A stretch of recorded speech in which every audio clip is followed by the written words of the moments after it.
welcome back. It's time now for a full look at weather with our chief meteorologist, Dan Cianca. And Dan, yesterday we definitely saw quite a bit of rainfall. Yeah, especially in the morning hours. I stay up late at night because, you know, I'm a night shift guy, you know what I mean? Especially with these hours. Right, so it was like 2 o'clock in the morning, Friday night into Saturday.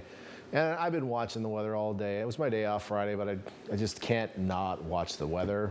I don't blame you. I'm kind of a weirdo when it comes to stuff like that. Yeah, Either I love way, it. I love it. saw a bunch of lightning off the coast of Big Sur, right? So I was like, I'm gonna go down, I'm gonna take lightning pictures. So I drove it's like 2 in the morning, I drove all the way down I got to around Carmel Highlands, to be fair. And then I was watching the lightning and it just shut off. Got the camera out, nothing.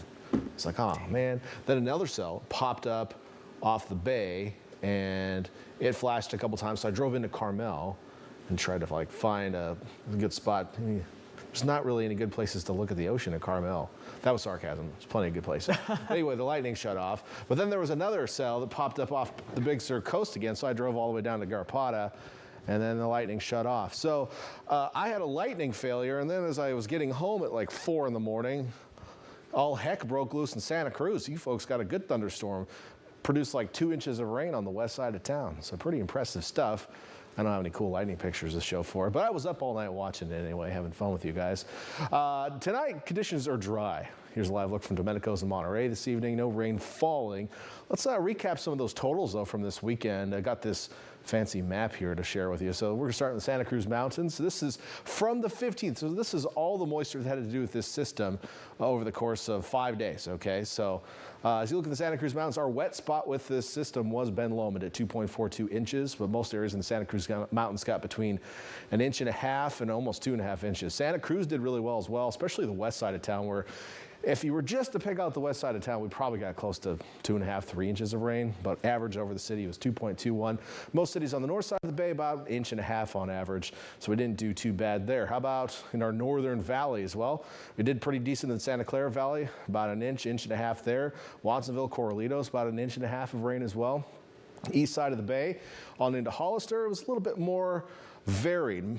We had some rain shadowing. Hollister, Salinas, about 1/2 inch, but Aromas got over 2 inches of rain. Prunedale got about 1.5 inches. The Peninsula did pretty good as well. We got about 1 inch on average for most locations. We did have some rain shadowing places like Seaside. Also, I say Toro Valley. It's like the El Toro Valley. It's kind of like the San Venancio, Corral de Tierra, Toro Park area. We got over 1 inch in Pebble Beach, and then we got a couple more stops on the tour. Carmel Highlands, Big Sur got over 1 inch of rain. Our driest spots as far as populated locations was Gonzales at about 1/4 inch. And finally, okay, we'll take you to the south. Most cities in the southern Salinas Valley got 1/2 inch or less, and then we did a little bit better in the mountains. Arroyo Seco, about almost 2 inches of rain, so not too bad. Okay, so we had some decent totals. First really good system of the year as far as rain is concerned. We've had a couple of smaller ones before that, but that's about it. How about on the horizon? Well, just a few high clouds passing through tonight as this ridge of high pressure builds in. That's the reason the wind is blowing.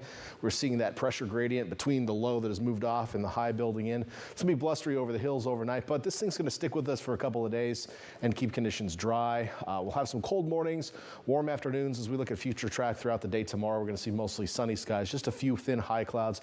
Those gusty winds over the hills tonight will start to die off during the day tomorrow. And while we will have a light offshore breeze early in the day tomorrow, it's not going to be all that strong later on in the day, but still going to be mild temperature-wise when we go through these here. 66 in Santa Cruz, mid-60s also in Capitola tomorrow. Even at the top of the hill, low 60s tomorrow. We'll start off the day in the 30s to around 40 for most locations. On the east shore of the bay and our northern valleys, we'll see lows in the mid to upper 30s to low 40s, highs back in the mid to upper 60s, which is actually warm for this time of year. So our lows are cold, our highs are warm for this time of year. Same on the peninsula, low to mid 40s overnight, highs back in the mid 60s tomorrow. And then down south, we'll drop down into the 30s for most locations, but you'll see highs returning to the upper 60s tomorrow afternoon. Looking at that 7-day forecast, will be even warmer on Tuesday, likely to be the warmest day of the week on the coast. Will be a little bit cooler Wednesday. We're watching a weak system passing by on Thanksgiving. It will stir up the wind a little bit. It will inject a little bit of low-level moisture, so it's at the very most we could see some drizzle, but I think we're going to stay dry. And then we head back into the weekend looking pretty nice. Cool mornings, warm afternoons. In fact, highs are looking warm for this time of year, especially inland, where on Tuesday we're going to be 8 degrees above normal. So not much going on this week. We paid the piper with our active weather over the last couple of days. If you don't like the active weather, but we certainly can use the rainfall as we head into our rainy season, Austin. Great. Thank you so much, Dan.